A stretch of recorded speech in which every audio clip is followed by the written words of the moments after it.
Let me first of all thank Jennifer. She and I and the Congresswoman Sherfilis McCormick, Ben Crump, Tracy Davis, Representative Angie Nixon, Derek Johnson from the NAACP. We had some time before I came out to talk with each other, and I just want to say that there is extraordinary leadership, Jennifer and everyone else, in this state, and you are not alone. You are not alone. You are not alone. I'll tell you, yesterday I was traveling to meet with some folks when I heard the news about what happened here, and our team and the president, is completely on board with this. We said we got to remind the folks of Florida that you're not fighting out here by yourselves. We believe in you. We believe in the people of Florida. And so I decided to come and visit with you today. And, well, let me start by saying this. I am a product of a public school education. I was sharing with some of the teachers earlier, my first grade teacher, Mrs. Frances Wilson, God rest her soul, attended my law school graduation.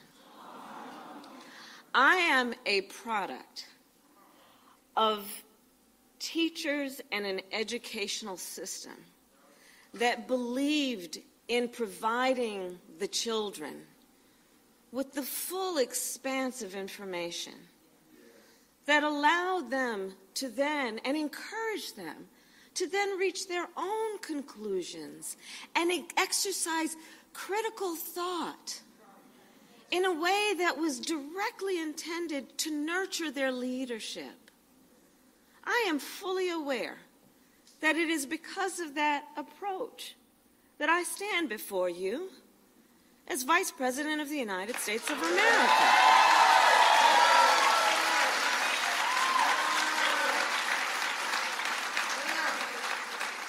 So when I think about where we are today and who we are as a community of people within the beauty of the diversity that I see in front of me, I know that there are many things we share in common.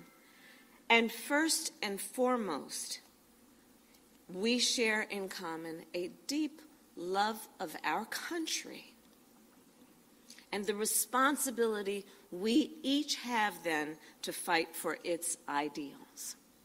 That is so critically important on the subject then that gathers us here today. Because you see, when we think about it, part of true patriotism means fighting for a nation that will be better for each generation to come. Right? Believing that our nation is worth the investment in fighting for the children of America, that we will provide them with the information they need to go into the world and lead. I will tell you, as Vice President of the United States, I have now met with over 100 world leaders, presidents, prime ministers, chancellors, and kings. One of the things about who we are as Americans is we can walk in those rooms with the authority earned, for the most part, except recently sometimes, earned authority to walk in those rooms talking about what it means to uphold democracies, the importance of rule of law, human rights. And when we walk in those rooms, we do it proud of the fact that we have been held up and held out as a role model. Well, the thing about being a role model is this. When you're a role model, people watch what you do to see if it matches what you say. So understand the impact that this is having not only for the children of Florida and our nation, but potentially people around the world. Because on a more specific point in that regard, We want to know that we are sending our children out as role models of a democracy who therefore know the importance of speaking and telling truth,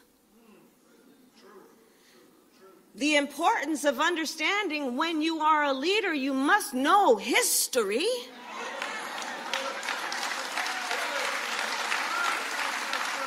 And by the way, be really clear. Be really clear. All the folks that we would go out and send our children to go and meet around the world are clear about our history. And we're going to send our own children out to not know what it is?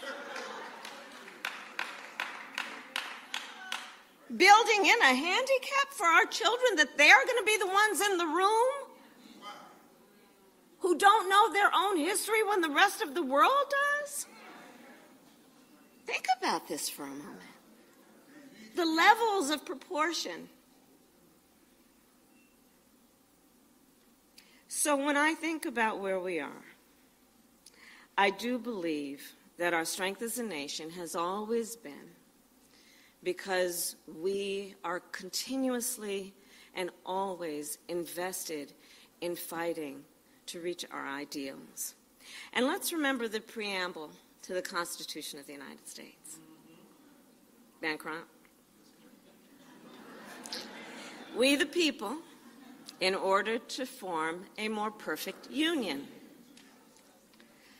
It's part of the spirit behind our founding as a democracy. Implicit in those words is we understood we must strive to form a more perfect union. Implicit in those words was an understanding we are imperfect. And we must be honest about that to understand then our history, where we've been, and then have a North Star in terms of where we must go.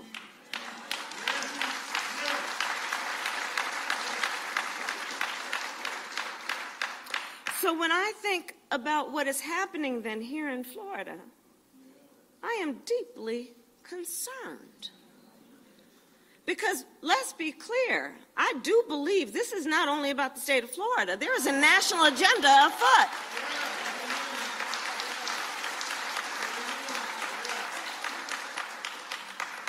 And what is happening here in Florida? Extremists, so-called leaders, for months have dared to ban books. Book bans in this year of our Lord 2023. Extremists here in Florida pass a law, don't say gay, trying to instill fear in our teachers that they should not live their full life and love who they love.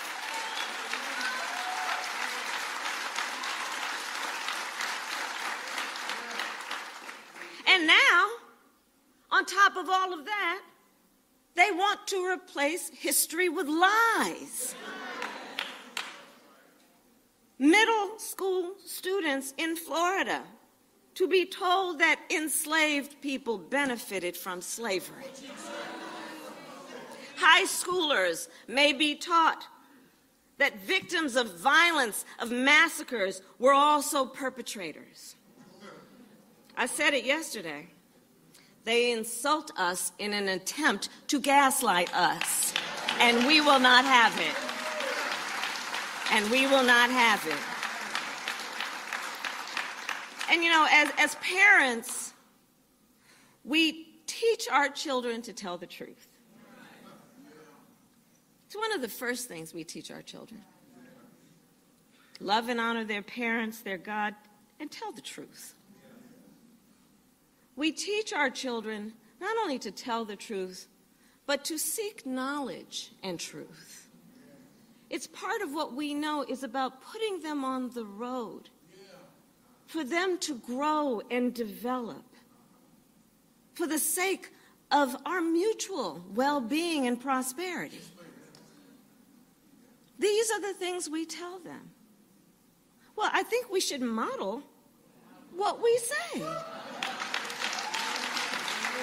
these extremist so-called leaders should model what we know to be the correct and right approach if we really are invested in the well-being of our children. Instead, they dare to push propaganda to our children. This is the United States of America. We're not supposed to do that.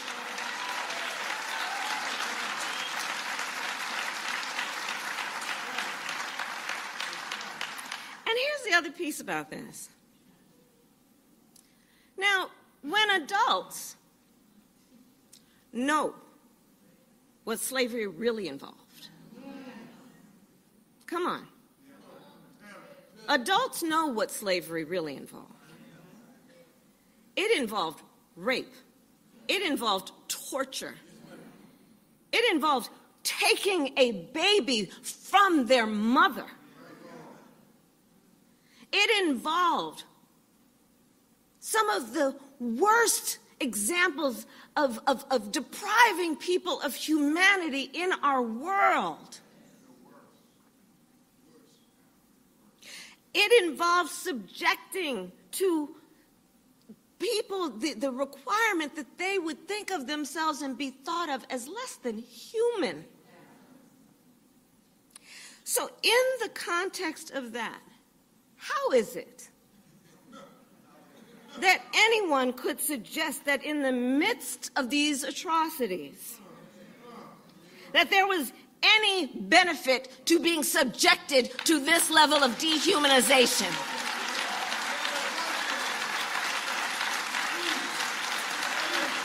In the midst of these atrocities, that there was some benefit.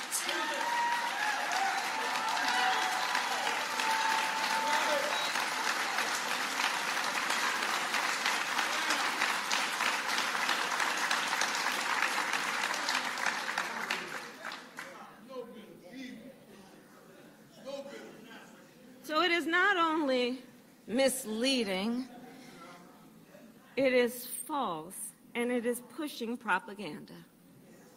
People who walk around and want to be praised as leaders, who want to be talked about as American leaders, pushing propaganda on our children.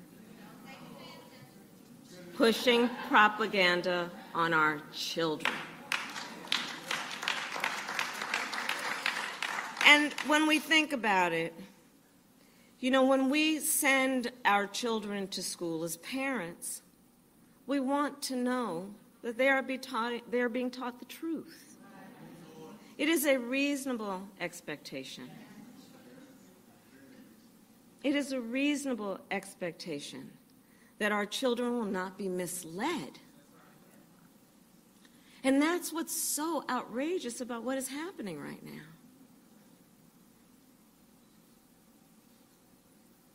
An abject and purposeful and intentional policy to mislead our children. And so, let us be clear, teachers want to teach the truth. Teachers want to teach facts. And teachers dedicate themselves to some of the most noble work any human being could take on, to teach other people's children for the sake of the future of our nation.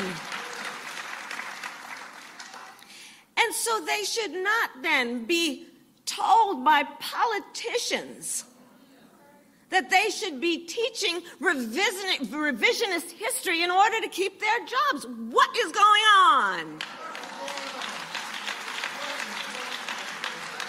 Are teachers who fear that if they teach the truth, they may lose their job? As it is, we don't pay them enough.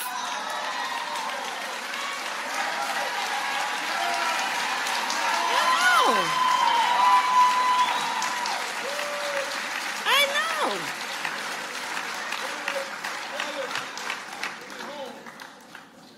And these are the people, these extremist so-called leaders, who all the while are also the ones suggesting that teachers strap on a gun in the classroom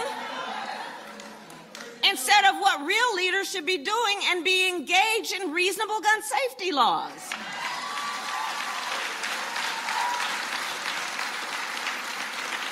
These are the same extremist leaders, so-called leaders, who make teachers fear losing their job for having a photograph of their spouse on their desk. But let's be clear. On this issue, this is not the first time in history that we've come across this kind of approach. This is not the first time that there are powerful forces that have attempted to distort history for the sake of political ends. Think about in the past how we have seen attempts to minimize and even deny the Holocaust. Think about those who tried to rewrite the history of the Japanese internment camps, erase our nation's dark and sordid history and how we have treated the native people, and in particular through educational systems. Those who have tried, and there are states where they have, to ban teaching Latino and Hispanic history. This is not the first time. But when we think about it then in the context in which we should, understanding there is a national agenda afoot, understanding that there are many aspects of our history that some would like to overlook, erase, or at least deny, let us think about then what this creates as a moment for us to also then rededicate ourselves to the coalition. Our responsibility at moments like this to understand nobody should be made to fight alone. We are all in this together. And take a look, because, there are a lot of teachers here. I think so. I'm going to tell you, one of the things I love is Venn diagrams. Any math teachers in the room? I love Venn diagrams. And I have done an exercise of looking to see from where are we seeing the attacks on things like voting rights, LGBTQ rights, a woman's right to make decisions about her own body, book bans. And you will not be surprised to know a lot of them revert to the same source. So let's think about this then as an opportunity to build back up the coalition of all people who believe in our foundational and fundamental truths. The truth that we are and will be a more perfect union when we fight for justice, when we fight for equality, when we fight for fairness, guided by a belief in who we are as a nation and telling our truths. And I'll close with this. History has shown us that in our darkest moments, we have the ability to unite and to come out stronger. We know e pluribus unum, out of many one. That is who we are in this room, out of many one. Americans who came here through Ellis Island, Americans who were kidnapped and brought over on slave ships, Americans who are native to this land. Our history as a nation is born out of tragedy and triumph. That's who we are. Part of that is what gives us our grit.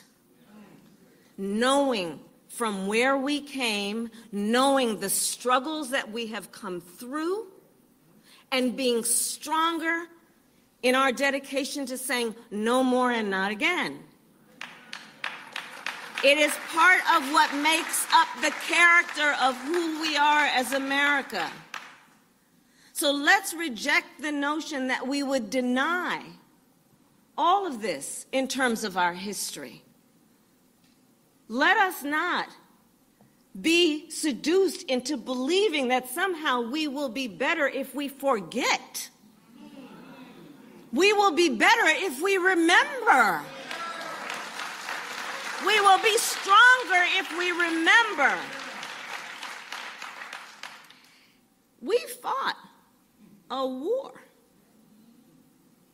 to end the sin of slavery. A civil war. People died by the untold numbers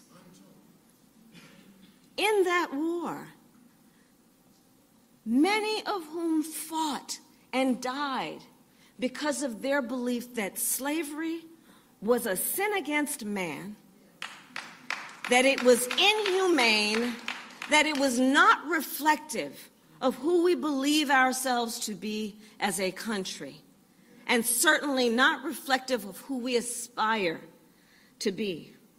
So who then would dare deny this history?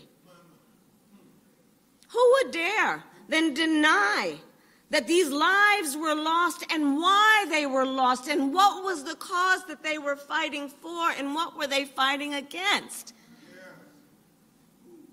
They weren't fighting and dying because they thought people were going to be okay with this thing. It's because they knew that it had to end because it was so criminal.